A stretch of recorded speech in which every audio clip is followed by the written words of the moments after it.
In shape, 145. Yeah. In shape.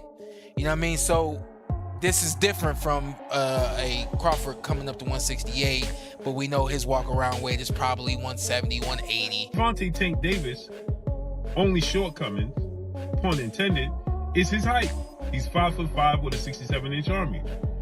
But as you can see here, he's working on his versatility. Reports suggest that Terence Crawford recently met with Gervonta Davis before his highly anticipated fight against Jake Paul.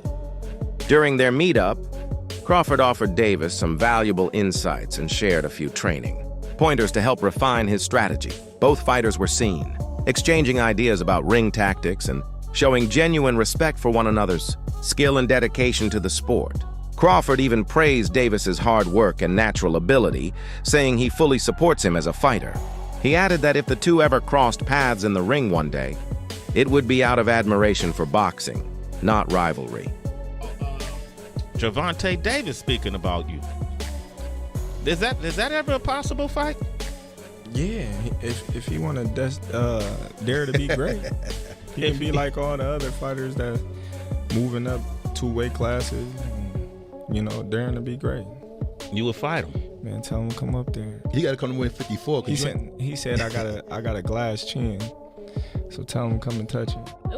Wow. Man. Gervonta said you got a glass. He said I got a glass chin. Tell him to come and touch it. At 147? At 147. I'll make 147. Ooh, see, man. You're going to have a pre-camp. Then what the people going to say? Oh, he's beating up on little guys.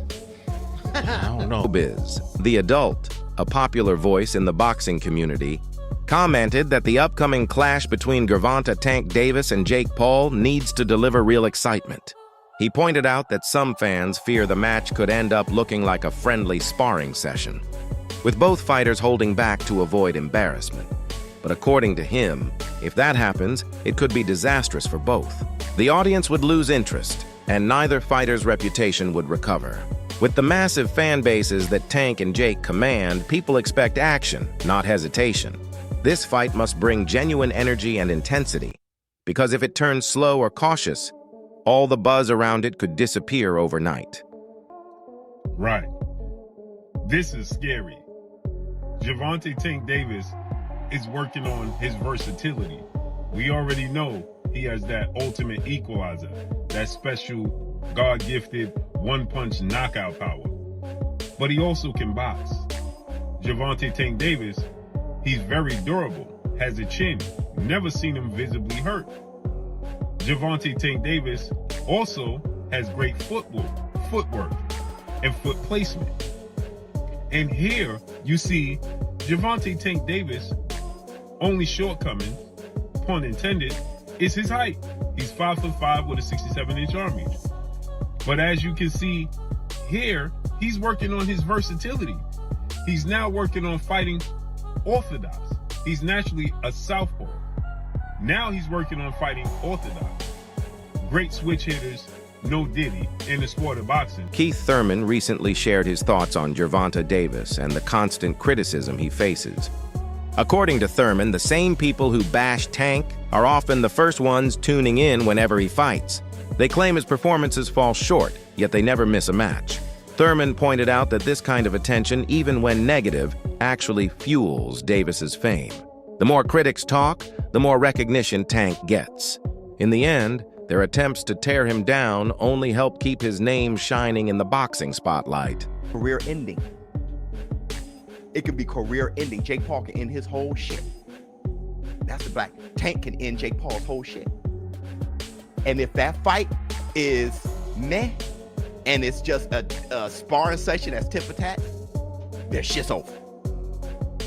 Because people gonna be pissed that it's exactly what they expected it to be. They can't do that. If they do, their career's ruined. Jake Paul's career's ruined, and Tank. If they make it meh and just touch, both their brands suck. That's the black two sugars. You mess around in that bell ring and you see little Tank and you see big Jake, and he's throwing a jab, and little Tank making a miss, and bam, and y'all gonna be like, whoa, say I'm lying. Y'all, you know what? Yes, say I'm lying. Please say I'm lying. But y'all gonna be right there, cheering, because you ain't never seen nothing that damn bizarre. Even De La Hoya versus Shaq had headgear, and Shaq ain't a boxer. That right there, fireworks. Because you're going to be holding your breath, especially Tank fans. I'm going to be like, don't hit Tank. You're going to see Tank little ass legs. You're going to, and big ass Jake, big legs, and big ass head. Watch. Y'all talk all that shit now because y'all love talking shit. Y'all love hating on things until you see it. Like women back in the 90s. I remember my sisters back in the 90s. You ain't that cute. You ain't, but all on your shit. That's what y'all do.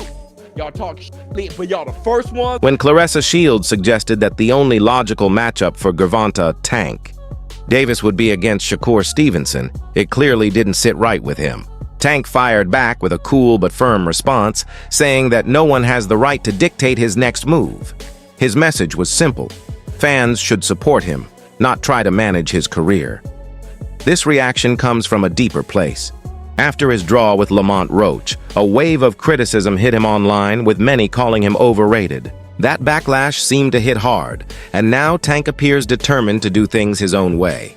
His mindset is crystal clear. He fights for himself, not for anyone's approval. If you're really not happy with Tank, first off, don't watch Tank. Don't do it. You know what I'm saying? You support it, then what you doing?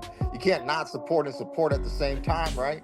So if you're a boxing purist, then this fight with Roach is really more for you. It's going to be more up your alley, you know? If you just like all entertainment, all fights, all hypes, all everything, then you're going to want to tune in to the Tank and Paul's show there, you know, because that's all for entertainment. What does it say?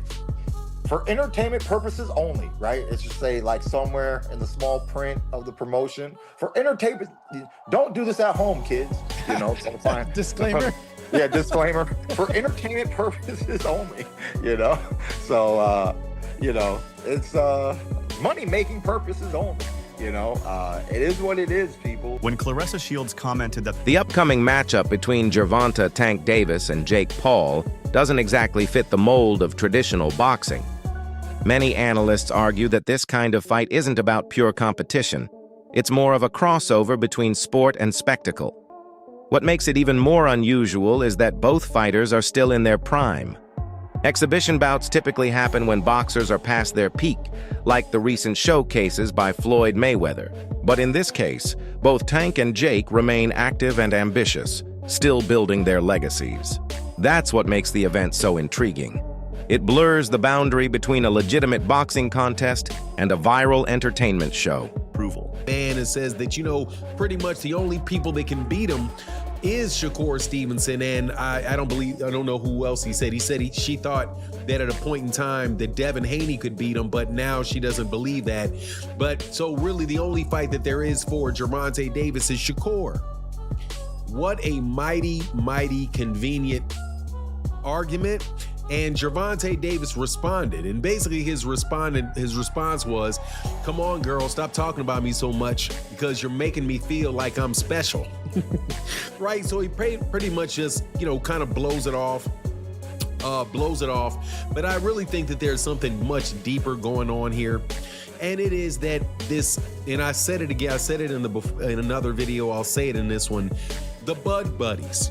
The Bud Buddies are a crew of boxers that all hang around and worship Terence Bud Crawford. And the main two members of it, besides the people that are actually in Terence Crawford's camp, as fighters are Shakur Stevenson and Claressa Shields, without a doubt. Claressa Shields is a huge backer of Terence and a huge backer of Shakur Stevenson. At the end of the day, the only thing she really cares about is what's in the best interest of Shakur Stevenson. And anything and everything she say is angled that way to get Gervonta Davis to do something that Shakur Stevenson wants him to do, which is really do all the hard work, and then be there for Shakur Stevenson to become a star at the end of it.